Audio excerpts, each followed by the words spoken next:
vamos dizer que as coisas aconteçam do pior jeito e o Trump tenha sucesso em deixar a Rússia mais à vontade, ainda que não intencionalmente. 4 anos dá tempo de fazer um estrago grandão? Dá, porque toda a premissa do Trump e o que ele falou isso repetidamente para o Zelensky, todos esses acordos que foram assinados e não foram cumpridos pela Rússia não foram comigo. Aí o Zelensky retrucou. E as pessoas não gostaram que ele retrucou. Ele retrucou e virou e falou assim, mas você estava no seu primeiro mandato aqui e a Rússia não estava cumprindo com os acordos anteriores. Claro que o Trump pode dizer, mas não fui eu que assinei o acordo. Mas ele era o presidente enquanto o Putin não cumpriu um acordo que tinha assinado. Mas tudo bem, vamos dizer que não foi ele que assinou o acordo. Todos esses ditadores, eles não têm o problema, eles pensam no que a gente chama de longue durée, na longa duração, porque eles não têm a troca de poder. Eles podem desenhar estratégias de longo prazo. Então, ele pode assinar um acordo com o Trump e falar assim, tá bom, daqui a 10 anos eu vou cumprir esse acordo de 4 anos e vai ficar feliz e eu vou criar mais divisão na sociedade americana, porque aí daqui 4 anos eu ataco e aí o Trump vai dizer, ou a oposição vai dizer, viu, quando a gente estava lá não atacou, e vai criar mais divisão na sociedade, porque esse é o objetivo dele. Qual é a grande estratégia do Putin? Acabar com a unificação europeia. Ele quer fragmentar, separar a Europa dos Estados Unidos, separar a Ucrânia dos Estados Unidos, separar a Ucrânia da Europa, separar a Europa de si. Porque quanto mais você tiver que abalar cada um deles isoladamente, é muito mais fácil. É muito mais fácil ele intervir politicamente, de formas de informação na França, do que ele ter que lidar com um bloco inteiro.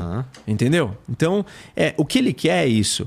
E para ele, se ele criar uma situação agora e ele fizer um acordo com o Trump, pode ser que ele cumpra o acordo. E eu acho que ele cumpriria o acordo durante 4 anos. Ali no começo.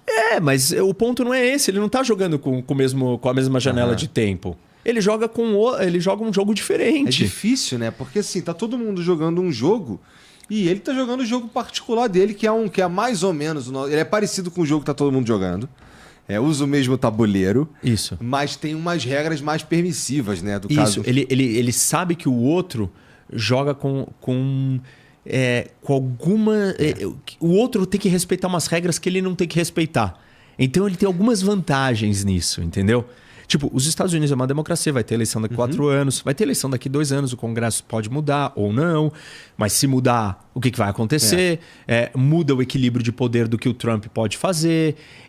Na democracia, existe polarização. Na Rússia e na China não tem polarização, no Irã não tem polarização. Ninguém fala nada, entendeu? Ninguém pode falar nada, é só a vontade de um imposta. Então só tem divisão, ruptura de identidade nacional, de nação, de sociedade em democracia. Então ele tem outras armas que o Ocidente não tem, que as democracias não têm. Do mesmo jeito que o Ocidente também tem armas que ele não tem. É muito mais difícil você mandar soldados para lutar em uma guerra porque você foi obrigado à força, do que você está lutando porque você acredita num ideal de um valor, como o Ocidente acredita em valores. Então, o moral das tropas numa situação de combate, por isso que eu sempre digo, se a gente tiver realmente um confronto e o Ocidente não tiver completamente fragmentado, enlouquecido, polarizado, doente, se matando, eu acredito que o Ocidente ganharia em qualquer condição, porque em última instância, nós estaríamos lutando por algo que a gente acredita na nossa alma, entendeu? Que é os ucranianos lutando pela casa deles, pela família deles, pela terra deles, e os russos estão segurando a onda. Né? Isso, exatamente. Então, enfim, eu não acho que dá para dizer só o que as pessoas estão falando assim. Ah, não, mas o Trump percebeu que os Estados Unidos não pode encarar... Esse é um argumento dos trumpistas. O Trump percebeu que os Estados Unidos não podem enfrentar a Rússia e a China, então ele decidiu se aproximar deles. Vamos dar 3 passos para trás, porque assim, esse argumento ele não para de pé com o argumento que eles estão dizendo 1 minuto antes. A China é até então, um mega aliado dos Estados Unidos. A China só ficou rica porque os Estados Unidos resolveu fazer negócio com a China. Mas por que está todo mundo com medo da China? Por que eles estão com medo da China se eles eram amigos e são amigos da China? Ainda não teve guerra com a China. Uhum. Porque eles entenderam que não dá para confiar na China. Então, como é que você vai dizer para mim que você vai confiar na China e na Rússia se você já não está confiando na China agora? Porque a China ficou rica e começou a gastar em armas. E agora está todo mundo com medo da China. Não, a grande ameaça é a China. Ele está fazendo isso para lidar com a China. Peraí, mas ele trouxe a China para perto. Os Estados Unidos trouxe a China para perto e a China virou um monstro. Um monstro que é criado pelos americanos. Porque os americanos decidiram que eles iam fazer muito negócio com a China. Não importava qual era a natureza do regime. Não importava qual é a essência, os objetivos, qual é o DNA daquele regime que controla aquela população imensa. Não importava. E agora eles estão com medo. Agora é rival. É. Entendeu? Então não dá pra você falar pra mim que, não, é porque ele quer se aproximar. Se você já não confia hoje, por que você vai confiar amanhã? Não mudou nada. Porque o Trump grita que ele vai invadir a Groenlândia e tal. E se ele invadir, ele vai estar se comportando igual China e Rússia. E Irã e Coreia do Norte.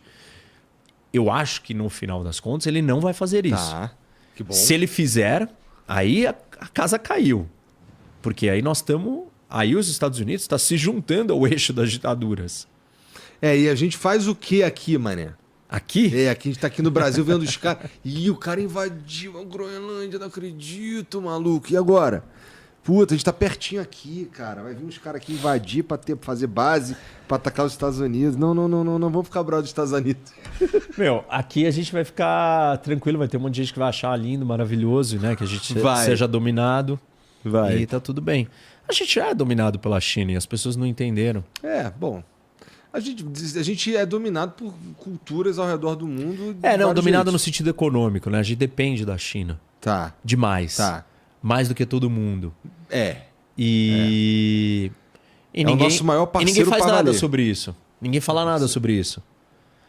Tipo, ninguém acha um problema.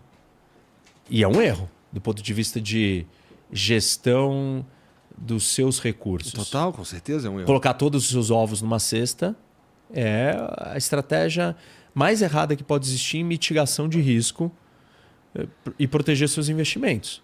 E o Brasil fez isso. E não é só porque é a China. Com qualquer país isso é um erro. Muita gente vai dizer, não tem opção. Não tem, mas você também tem que se mover, né? Senão você começa a virar os europeus, que só ficam falando, que não faz nada. Você precisa fazer alguma coisa, você precisa se mover, precisa sair da zona de conforto. Vamos bater na porta da Índia, vamos falar com mais alguém, não é possível. Vamos mapear o mundo inteiro.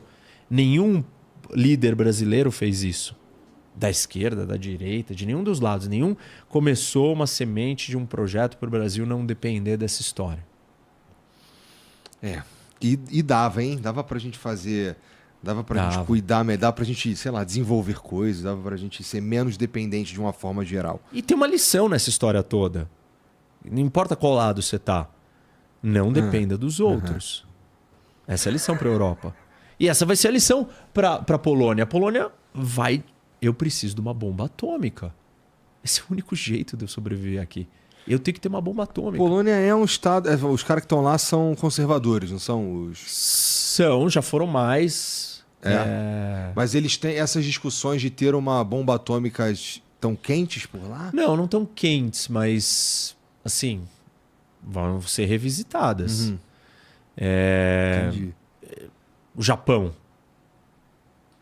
O Japão, quando ele vê toda... A Ucrânia caiu. Ele vai ter certeza que Taiwan vai cair. E se Taiwan cair, ele vai ter que ter uma bomba. Ele vai ter que mudar a Constituição imediatamente. Esse acordo, essa situação que o Trump quer criar, de que o Putin é extremamente confiável, eu não sei de onde veio isso, ela não é um lugar de segurança e estabilidade. Não é. Repito, pode ser que o Putin fique tranquilo durante 4 anos. O que vai ser até bom para ele recuperar a economia, se rearmar, preparar um exército melhor, recuperar tudo que foi destruído, todos os tanques, todas as coisas. E aí ele vem daqui 4 anos. E aí os ideólogos de plantão vão falar, viu? Quando o Trump estava no poder não tinha guerra. Ó, o Gladson. Professor, percebo certa hipocrisia dos países, especialmente da Europa, ao defenderem a Ucrânia, enquanto ignoram anos de guerra civil na África. Por que devemos nos importar se a Rússia recuperar a Ucrânia? Já que ele já chama de recuperar. Nem eu tinha reparado nisso. Porque os europeus são vizinhos, né? Não dá para todo mundo se preocupar com o mundo inteiro. E a África não tem fronteira com a Europa. Ele vai se preocupar com quem é seu vizinho. Os bálticos são vizinhos, a Escandinávia, a Polônia, todo mundo é vizinho. Eles se importam tanto quanto... Aqui pra gente, assim, eu falo da minha experiência, a repercussão da guerra na minha vida prática, ela é procurar saber, sabe qual é? Tipo, na minha vida, que eu percebo, se mudou o preço de alguma coisa por causa da guerra, não sei o quê, é uma parada que a gente não liga diretamente lá, né? Põe a culpa no governo antes, né? Então, inclusive, às vezes eu nem sei qual que é a notícia que chega que é verdade, sabe? Então, assim, eu tô longe, eu sei lá qual que é tá bom, a gente tá falando disso porque é importante pra Europa, não sei o quê. E a gente não tá falando menos da África, e deveria estar falando, na verdade, pelo menos o brasileiro que tá desconectado das duas. Mas eu entendo que aqui tem bem mais interesse, porque tem muito mais cobertura, porque envolve uns países que têm mais grana, essa que é a verdade, não é? Assim, a África tem os seus problemas, os europeus se retiraram, estão se retirando da África. A África está sendo dominada pela Rússia e pela China. A Rússia voltou com tudo para a África. Não é como se eles estivessem lá sendo africanos, né? Tem os caras enchendo o saco, os chineses. E isso, tem as brigas, tem o novo Guerrilha, colonialismo acontecendo na África com a China e com a Rússia. E as brigas internas deles. Parte de uma das críticas ou análises sobre a decadência europeia é uma vergonha da sua história. A Europa está em decadência, em parte, porque ela tem vergonha da sua história. E uma parte da história terrível da Europa é a colonização e o que foi feito na África. E com certeza, os europeus não têm mais disposição, recursos, estômago de ir lá para a África. Assim, os franceses são os últimos que estavam tentando alguma coisa ali. E agora, nesse conflito de Ruanda com o Congo, ninguém está conseguindo virar, ir lá e, sabe, falar para Ruanda, não faz isso, ou você não pode invadir o Congo. Os caras estão com os outros problemas deles aí, preocupados com a Rússia, né? Isso, tá todo mundo cheio de problemas, o mundo está cheio de problemas. O ponto é que, assim, a ideia de que você acabar com a guerra da Ucrânia, você resolver os problemas do mundo, é muito equivocada. Essas histórias não vão mudar. A polarização não vai mudar por causa disso. As questões econômicas não vão mudar. As questões culturais e sociais, por exemplo, causadas pelas inovações tecnológicas, não vão mudar. As questões militares também não vão mudar, porque o estrago já foi feito. E o estrago não foi só essa guerra. É o caminho natural da história do mundo. O caminho natural da história do mundo é esse choque entre as potências, quando elas vão ficando mais poderosas. Que é a história da armadilha de Tucídides, que foi o primeiro historiador que escreveu sobre a guerra do Peloponeso, entre Atenas e Esparta. E ele disse, você tem uma potência fixa no trono, sentada, e uma potência em ascensão. A potência que está lá no topo, ela vê a potência em ascensão, ela começa a ficar com medo, na defensiva. E a potência em ascensão, ela está confiante e ela quer ocupar o lugar dela, né, no trono. Ela quer sentar no trono. Ao longo da história, isso é chamado de armadilha de Tucídides. Esse desequilíbrio de poder gera guerra. Porque a potência que está chegando quer o lugar dela. E a que está no lugar sentada não quer ceder. Então você vai ter um confronto entre as duas. Ao longo da história, tem um projeto em Harvard que se chama Thucydides Trap Project, que estuda todos os momentos da história do mundo que nós tivemos essas rivalidades desse equilíbrio de poder da armadilha de Tucídides. E se o número certo acho que são 14 instâncias e só 4 não viraram guerra. E aí tem as explicações por que não viraram guerra. Algumas dessas rivalidades eram entre democracias. E aí tem a famosa teoria: democracias não entram em guerra com outras democracias. Então o Império Britânico, com a rivalidade com o Império Americano, ele passou o bastão para o Império Americano.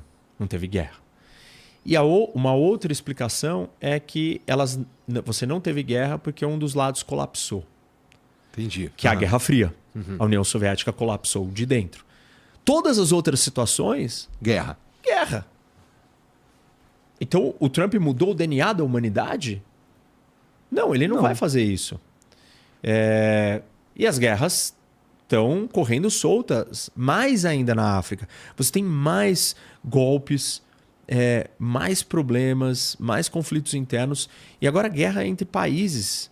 Tipo, essa história de Ruanda com o Congo, isso é um sinal e uma consequência da instabilidade iniciada pelos conflitos em outros lugares.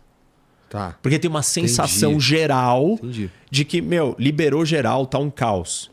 E porque tá um caos num lugar, o outro consegue se preocupar menos com o que está acontecendo ali, cada um tem que cuidar do seu caos particular, e aí você vai abrindo espaço para todo mundo ambicionar as suas pretensões. Por que a Venezuela, de repente, decidiu falar que ela quer conquistar um pedaço da Guiana? Ela nunca falou isso. Por que agora ela começou a falar isso? Porque agora ela tá vendo que tá uma Porque agora tá tendo esses papos aí, pô. Isso, já tá tendo esses papos normal, aí. Tá acontecendo, isso tá comum, tá? Virou aceito. Por que o Azerbaijão partiu para cima da Armênia? No Nagorno-Karabakh e em outras regiões. Porque ele viu que era uma oportunidade. A Rússia tá focada na guerra da Ucrânia e a Rússia que defendia a Armênia. Então liberou. E aí ele foi para cima. Por que tá todo mundo fazendo esses movimentos? E eles só vão aumentar. Porque um conflito chama o outro. E você que tá assistindo esse vídeo aqui no Talk Flow, dá pra você virar membro, cara, do Flow agora. É um botãozinho do lado do botão de se inscrever. A gente faz um programa semanal só pros membros. Olha. Então fique esperto aí. Se quiser virar membro, tá bem aqui do lado. É mó merreca, custa menos de R$8, irmão.